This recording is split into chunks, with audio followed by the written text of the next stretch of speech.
பத்திரிகை நண்பர்களாக ரெடியா இருக்கிறீங்க? அடுத்தடுத்து விரைவா முடிச்சிருவோம். அடுத்ததாக பேச வருபவர் வி ஹவுஸ் ப்ரொடக்ஷன் தயாரிப்பாளர், இயக்குனர், எழுத்தாளர் மற்றும் நடிகர் எங்களது அன்பிற்கினிய அண்ணன். ஏன்னா அந்த படத்துல கலைஞர்காப்ல ஆமா அன்பிற்கினிய அண்ணன் சுரேஷ் காமாட்சி அவர்கள்.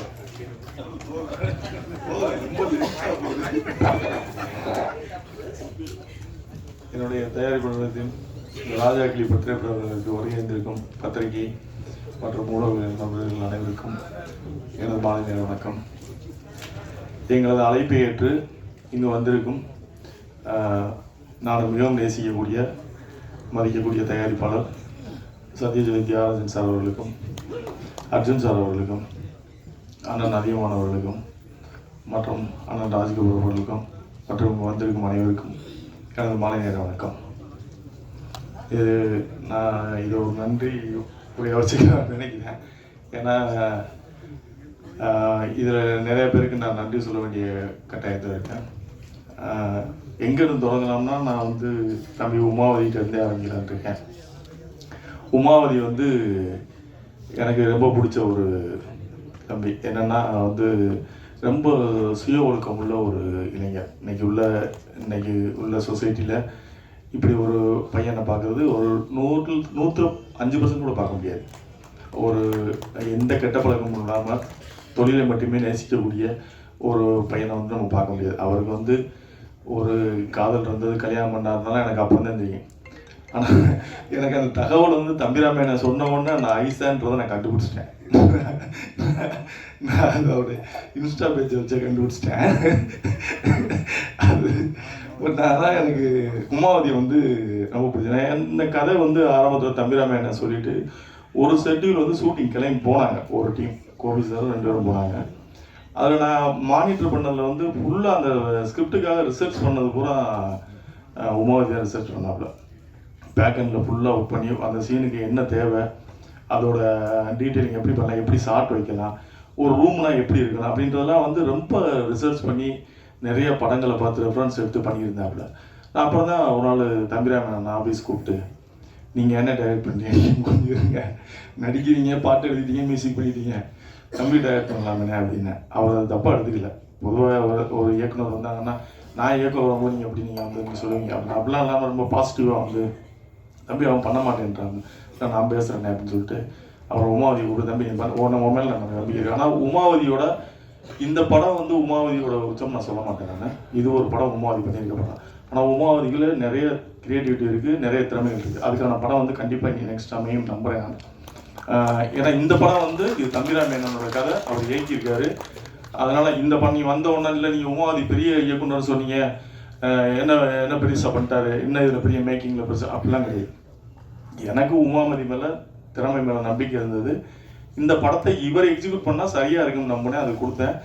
அப்போ என்ன பண்ணேன்னா இவர் பண்ணதுக்கப்புறம் எனக்கு மாநாட்டில் நான் ரிச்சர்ட்கிட்ட என்னோட கேமராமேன் ரிச்சர்ட், எனக்கு ரொம்ப பிடிச்ச மாநாட்டில் எனக்கு பிடிச்ச டெக்னீஷியன் ரிச்சர்ட் ஒன்று, art director Umesh, Silva master, Praveen கையில், நம்ம எடிட்டர் பிரவீன். எனக்கு அந்த படத்தில் கிடச்ச கிஃப்ட்டுன்னு கூட சொல்லலாம். அவங்களாம் எனக்கு மிகவும் பிடிச்ச டெக்னீஷியன். அப்படி அங்கே வேலை பார்க்கும்போது ரிச்சர்ட்டை வேலை பார்க்கும்போது எனக்கு கேதர் நான் ஃபாலோ பண்ணேன். கேதர் தான் ஃபுல்லாக ஒர்க் பண்ணுவாப்பில். அங்கே பார்த்தா கேதர் தான் ஃபுல்லாக அனுப்பாப்பில். எல்லா இடத்துலையும் கேதர் தான் இருப்பாப்புல. அதில் ஷார்ட் வைக்கலாம் ஃபுல்லாக கேதர் தான் பண்ணியிருந்தாப்புல. இப்போ கேதரோட சுறுசுறுப்பு எனக்கு பிடிச்சிருந்து உடனே கேதரோட ஏஜ் குரூப்பும் உமாவதியோட ஏஜ் குரூப்பும் ஒரே மாதிரி இருக்குது, இவங்க 2 பேரும் சரியாக இருக்குன்னு சொல்லி கேதரை கொண்டு உமாவதிகிட்ட சேர்த்துக்கிட்டு நீங்கள் 2 பேரும் பண்ணுங்கன்னே. கரெக்டாக அவங்க 2 பேரும் சிங்க் ஆகிட்டாங்க. அதுக்கப்புறம் அவங்க 2 பேரும் ஃபுல்லாக டிஸ்கஸ் பண்ணி ஃபுல்லாக அந்த படத்தை எக்ஸிக்யூட் பண்ணுறதுக்கு ஃபுல்லாக வேலை பார்த்தாங்க. அந்த வகையில் நான் நினச்சது மாதிரியே நடந்தது. அவங்க 2 பேரும் ஒர்க் பண்ண ஸ்டைலு எனக்கு பிடிச்சிருந்தது. கோவப்படாமல் ரொம்ப ஷூட்டிங் ஸ்பாட்டில் ரொம்ப ஒரு எமோஷனலாக இல்லாமல் நல்லா பொறுமையாக அழகாக டீல் பண்ணாங்க. தம்பிராமையனே அதுக்கு ஸ்பேஸ் கொடுத்தாரு அவங்க ஒர்க் பண்ணுறதுக்கு. நான் அவர்கிட்ட தம்பிராமையன்கிட்ட பிடிச்ச விஷயம் என்னென்னா, அவர் ஸ்கிரிப்டை நான் ராமணனுக்கு பிறகு நான் பார்த்து வியந்தது. தம்பிராமையன்கிட்ட என்ன வியந்தேன்னா, ராமணன்கிட்ட பார்த்து நான் வியந்திருக்கேன். ஸ்கிரிப்டை கையில் வச்சுக்க மாட்டார், டைலாக் அவர் ரோட்டில் சொல்லிகிட்டே இருப்பார். ஸ்கிரிப்டை மணிவண்ணன் சார்ட்டே அதை நான் பார்த்துருக்கேன். அதுக்கப்புறம் நான் பார்த்தது அது தம்பிராமையன் வந்தது. பவுண்டர் அந்த புக்கை படிக்கவே மாட்டார், டைலாக் கடற்கரான்னு சொல்லுவார். உமாவதி தம்பி இப்போ அந்த டைலாக் தம்பி இதை தம்பி அப்படி சொல்லி எப்படி ஒரு புல் புக்கையும் மனப்படம் மட்டும் அப்படின்னு சொன்னேன். அது அவரே எழுதுனதுனால பக்கத்து மண்டபத்தில் யாராவது எழுதி கொடுத்து கொண்டு வந்தால் அது நடக்காது. அவரே உட்காந்து எழுதுனதுனால அது மனப்பாடமாக வச்சுருக்காரு. தம்பிராம அண்ணனுக்கு இந்த இடத்துல நான் நன்றி சொல்ல கடமைப்பட்டிருக்கேன். அப்புறம் சமுத்திரக்கனி அண்ணன், எனக்கு சமுத்திரக்கனி அண்ணன் வந்து ரொம்ப நாள் எனக்கு பெருசாக பழக்கம்லாம் கிடையாது. மாநாடு டைமில் வந்து எனக்கு ஃபோன் பண்ணி வாழ்த்து தெரிவித்த 2 நடிகர்களில் ஒன்று சமுத்திரக்கனி அண்ணன், இன்னொன்று நம்ம தமிழக சூப்பர் ஸ்டார் ரஜினி சார். 2 நடிகர்கள் தான் எனக்கு வந்து ஃபோன் பண்ணி வாழ்த்து தெரிவித்த நடிகர்கள். அப்போ நான் சமுத்திரக்கனி அண்ணன் பழகிருக்கேன். சருக்கு ஃபோன் பண்ணி வாழ்த்துனாரு, அவ்வளோதான். அதுக்கப்புறம் நான் சமுத்திரக்கனி அண்ணன் கேள்விப்படும் போது என்ன சொல்லுவாங்கன்னா, எல்லாரும் வந்து அவர் படங்கள்லாம் நிறைய கருத்து சொல்கிறாரு அந்த மாதிரி சோசியல் மீடியாவில் நிறைய வரும், சமூக கருத்து சமுத்திரக்கனியெல்லாம் போடுவாங்க. நான் அதை பார்த்துருக்கேன். அப்போ நான் இப்போ அதுக்கப்புறம் நான் அவரை பழகினதுக்கப்புறம் தான் நினச்சேன், கருத்து சொல்கிறதுக்கு தகுதியான மனிதர் அவர். ஒருத்தர் கருத்து எல்லாரும் சொல்லிட முடியாது, எல்லாரும் சொல்கிறதுக்குலாம் கருத்து சொல்கிறதுக்கு. நான் சமீபத்தில் 2 பேரை படித்தேன். நான் நிறைய பேர்கிட்ட நான் அவங்களோட மைண்ட் ரீட் பண்ணுவேன். சமீபத்தில் நான் 2 பேரை படிச்சிருக்கேன். ஒன்று சமுத்திரக்கனியே, இன்னொன்று மிஸ்கின் அப்படி தான். அவர் ஒரு பலாப்பழம் மாதிரி, வெளியில் கரடு மோட்டாக இருக்கும். அவர் பேசுகிற அவங்களுக்கு பிடிச்சது எல்லாம் கோவப்படுவீங்க, ஸ்டேஜில் ஒரு மாதிரி அட்ராசிட்டியாக பேசுவார். ஆனால் அவர்கிட்ட பழகி பார்த்தீங்கன்னா அவருக்குள்ள ஒரு பெரிய குழந்தைத்தனம் இருக்கும். ஒரு வகையில் யாரையும் வந்து பொறாமை இருக்காது, ரொம்ப குழந்தைத்தனமாக இருப்பார், ரொம்ப நல்ல மனிதன். அப்படி தான் நான் சமுத்திரக்கனி அண்ணன் பார்த்தேன். சமுத்திரக்கனி அண்ணன் வந்து கருத்து சொல்கிறதுக்கு ஒரு தகுதியான மனிதர் அப்படின்ற மாதிரி தான் பார்த்தேன்.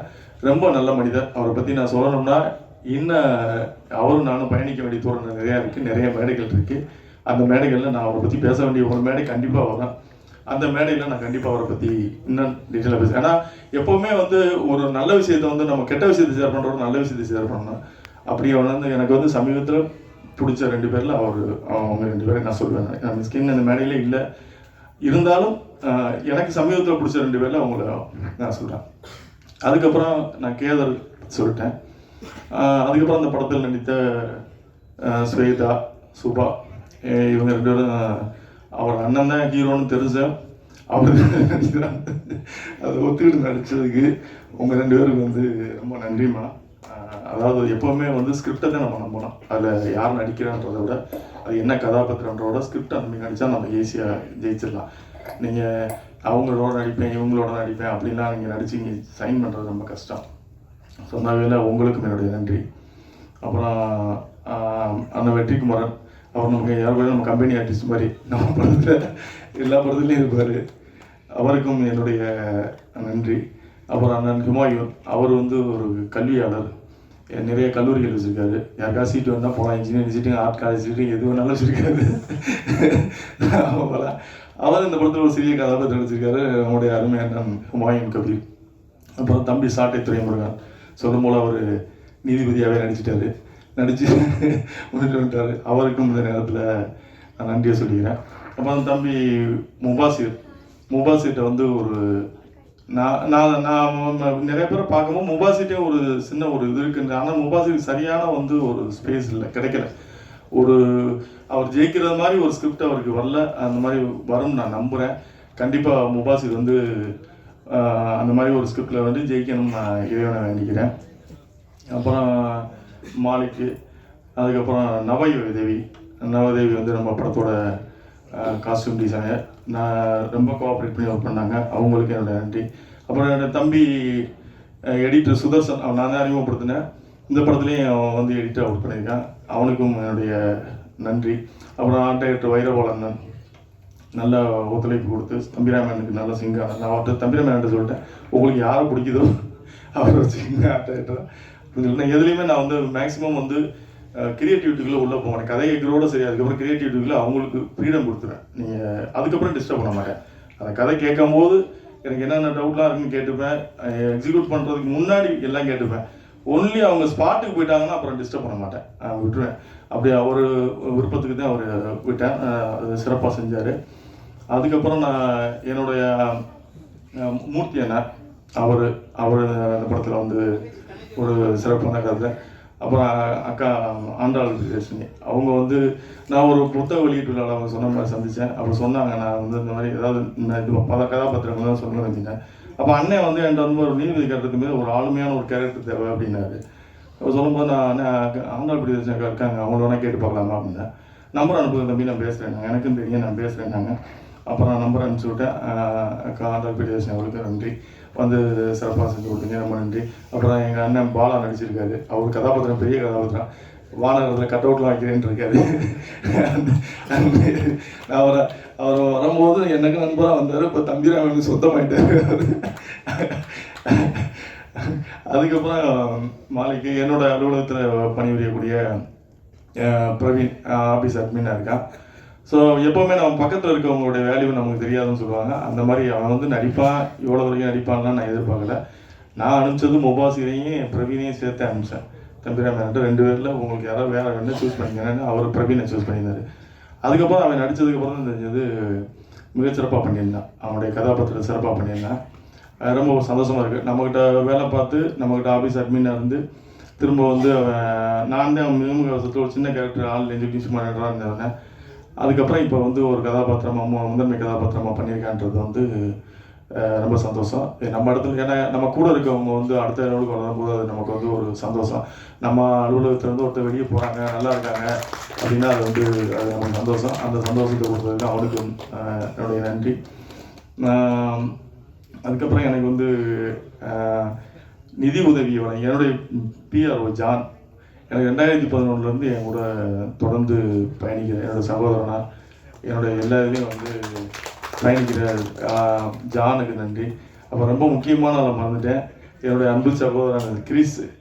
இதில் வந்து அது ஆக்சுவலாக வந்து கிரிஸ் வந்து நீங்கள் பாடகராக வந்து சைன் பண்ண எல்லா நல்ல பாடகர், நிறைய நிகழ்ச்சிகள் பண்ணுறாரு. இந்த படத்தில் ஒரு நல்ல நடிகரை பார்ப்பீங்க. ரகுவரன் சாரோட இன்னொரு வருஷம் பண்ணியிருப்பாப்புல, ரொம்ப சிறப்பாக பண்ணியிருப்பாப்புல கிரிஸ் வந்து. இதுக்கப்புறம் ஆனால் நான் சொன்னேன் துபாயில் பார்த்தா அவங்க ஒய்ஃப்ட்ட சொன்னேன், சங்கீதாரை சொன்னேன், அவங்க வீட்டில் நல்லா நடிச்சிருக்காங்க, நம்பவே மாட்டேன், நான் நம்ப மாட்டேன் அப்படின்ட்டேன். உண்மையாகவே நடிச்சிருக்காப்புல. இல்லை நான் நம்ப மாட்டேன் அப்படின்ட்டாங்க. படம் வந்ததுக்கப்புறமா கூட்டு போய் காட்டுங்க, படத்தை காட்டுங்க.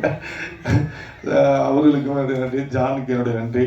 அப்புறம் எனக்கு என்னுடைய நிறுவனத்துக்கு பேக் போனாக இருந்து செயல்படக்கூடிய என்னுடைய ஆடிட்டர் பாலமுருகன் சார் அவர்களுக்கும் நன்றி. என்னுடைய வழக்கறிஞர் விஜயன் சுப்பிரமணியம் அவர்களுக்கும் நன்றி. எனக்கு என்னுடைய நிறுவனத்திற்கு பொருளாதார உதவி அதான் மெயின், அதுலேயும் நான் ஒன்றும் பண்ண முடியாது.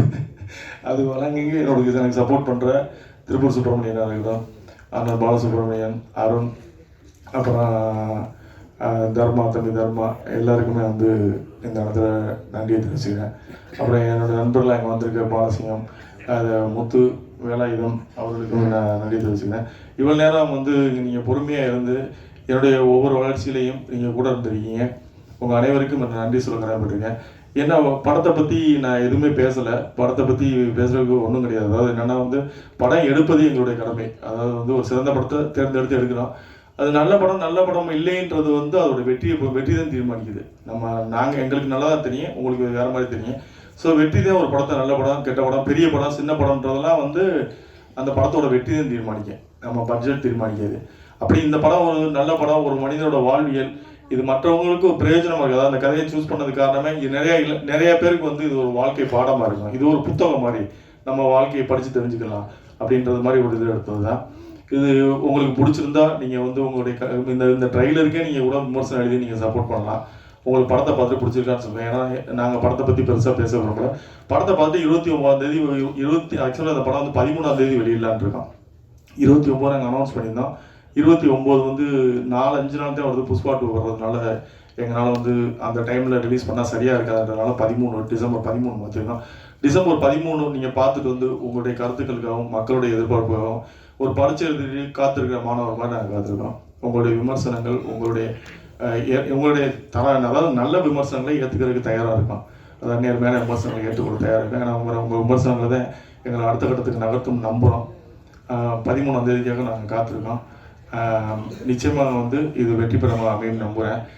இவ்வளோ வந்து கடைசியாக கம்பேர் பண்ண ஆண்ட்ரூஸ்